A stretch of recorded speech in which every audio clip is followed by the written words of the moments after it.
Hello guys, and welcome to today's video. If you're new here, my name's Elizabeth and I'm a 44-year-old mother of two and homeowner. My main goal for 2025 is to fully stock my home with a year's worth of personal, essential, and grocery items. In today's video, I'm going to share with you guys all of the things that I bought to finish out my home essential category. So every week in the month of December, I'm trying to knock out a category. My home essential was the most stocked area, so I figured I'd start off December with success and fully stocking this category. I gave myself a budget of $250, and today I spent $199.73. But I'm happy to announce that now I have all of the items and our home essential category is fully stocked.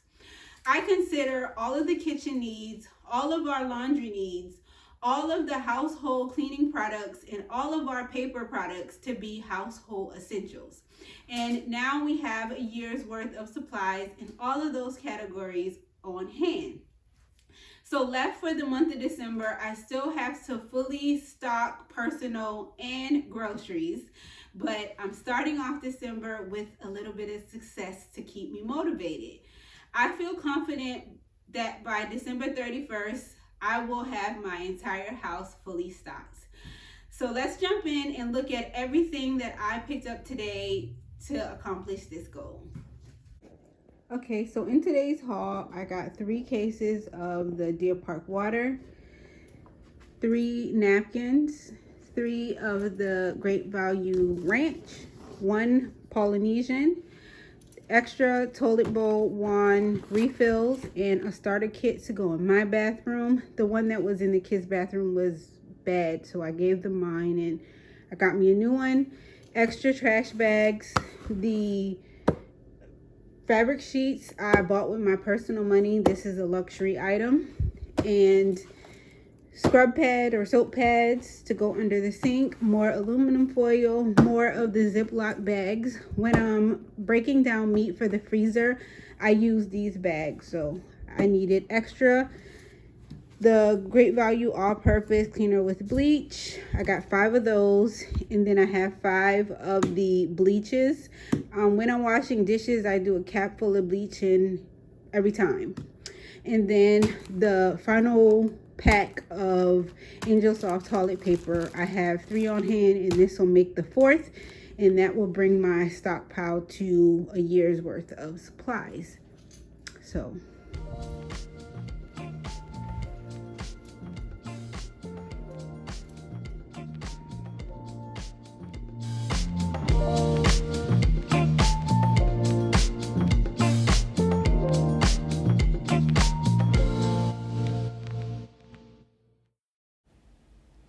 now that I'm gearing towards the end of my stockpiling journey, I've learned so much about myself. I started off the year, if you've been with me from the beginning, spending $180 a week to do my weekly grocery hauls. So on average, about $720 a month. But every week, before I even got out the car and went in the store, I'd pray. I'd ask God that He would help me to stay on budget, that I would only spend the cash that I had allotted in the store. And almost every single week I failed. I always overspent.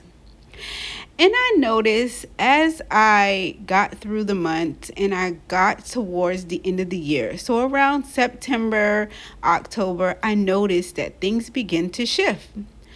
Like today, I set a budget of $250. I went into Walmart and I spent $199. But ever since I started to increase my stockpile, I never went over on my budget. And the only thing that had changed was my mindset.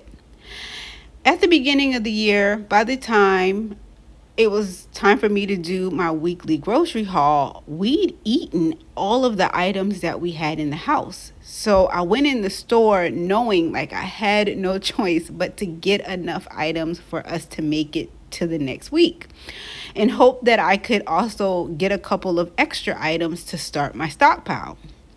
But now I walk in the store with a different level of confidence. Along the way, I've given up my power and I hadn't even noticed it. But now I notice I go in Walmart, I can see the price that they've put for the item on the shelf, and I can decide whether or not that price for that item is worth my money.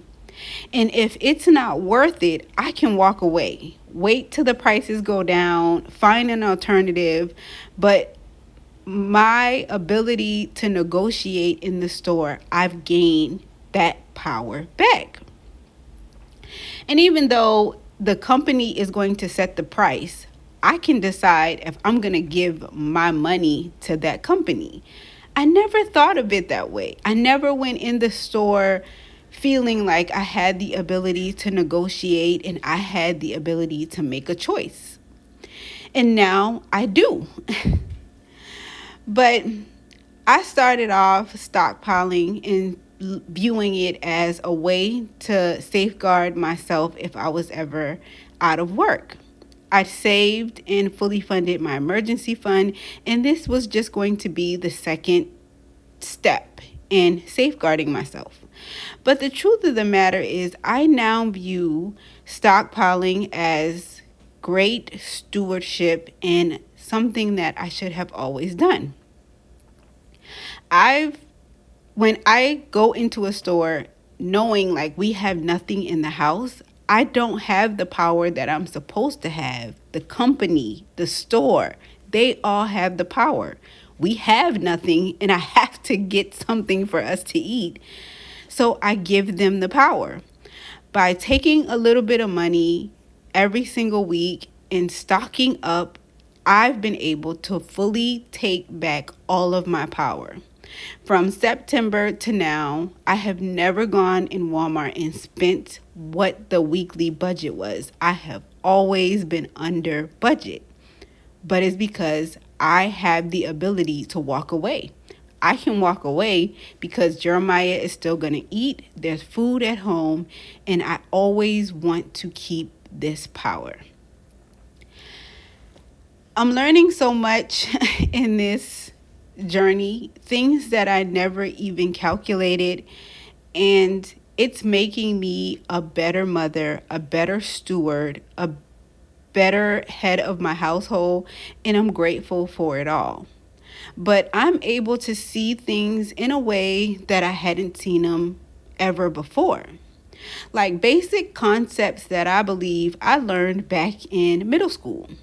In middle school, they taught us about the concept of supply and demand and how that concept still reigns true. When supply is high and demand is low, prices are cheaper. Every company is in business to generate a profit. So items just sitting on the shelves or sitting in their warehouse doesn't generate any type of profit. If we're not buying it, they're going to reduce the prices. But in an economic climate where the price is higher, it simply means that demand is high and supply is low. And we are currently in that space where supply is lower and demand is much higher. So of course, we're paying a much higher price. And on top of that, we're trying to move industry to America. And the residual damage or the residual effects of that, as the consumer, we feel it when we purchase items. But we are able to gain our power back simply by stocking items at home. We don't have to go over budget. We don't have to overspend. We can decide how much each week we're going to spend, or even if we're going to spend any money at all. We will have months by having a stockpile at home in which we can just shop our shelves. We take the power back.